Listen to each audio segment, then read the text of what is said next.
Molt bé, el mètode de l'autocàs, més eines. Avui una per fer front al conflicte de manera constructiva. Per què és important això? Doncs perquè sovint les organitzacions, els equips, els col·lectius, el que ens impedeix més treballar de manera efectiva i satisfactòria són aquelles pedres a la sabata que anem arrossegant i que no afrontem per por al conflicte.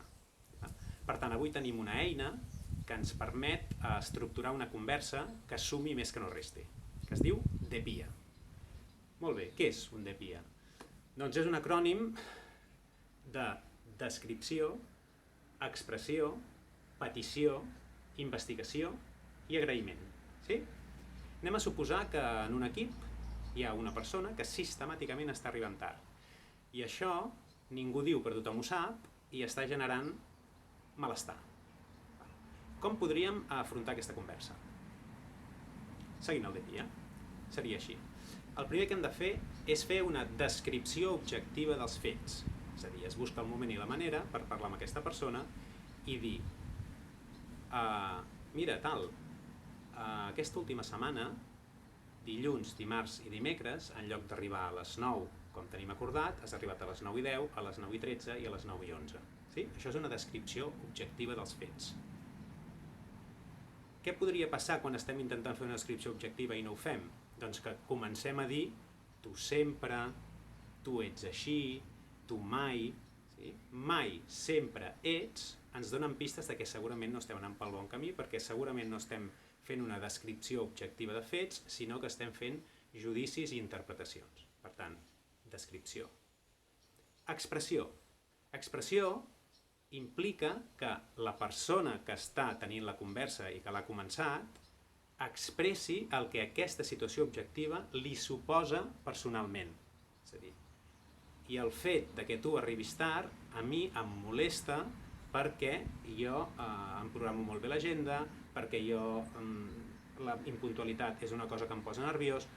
En qualsevol cas, dir el que a mi personalment em passa. Sí? Per tant, descripció, expressió, petició.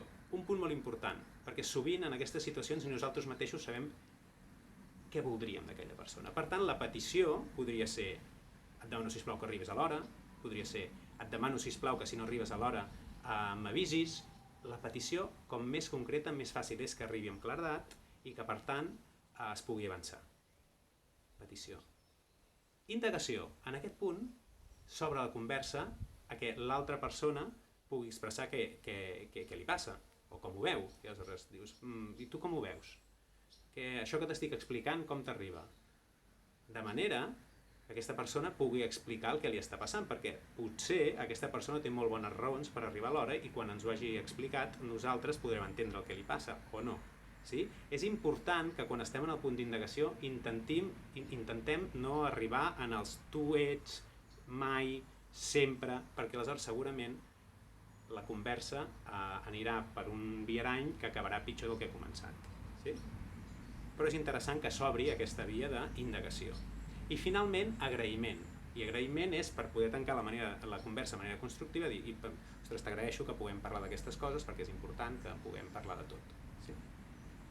Molt bé. Com totes les receptes, en ella mateixa no és una solució. Sí? Si no es practica de manera autèntica i es segueix mecànicament la recepta, és possible que la conversa no arribi al punt que nosaltres esperem. També és veritat que això és una pràctica i ni que sigui per poder preparar una conversa complicada, pensar quina és la petició concreta que volem fer i expressar quin és el que a nosaltres ens passa, en ell mateix ja és un bon exercici. I com sempre, com més vegades ho practiquem, a la primera res gairebé surt bé, a la segona no molt, quan fem una cosa 70 vegades gairebé sempre surt perfecte.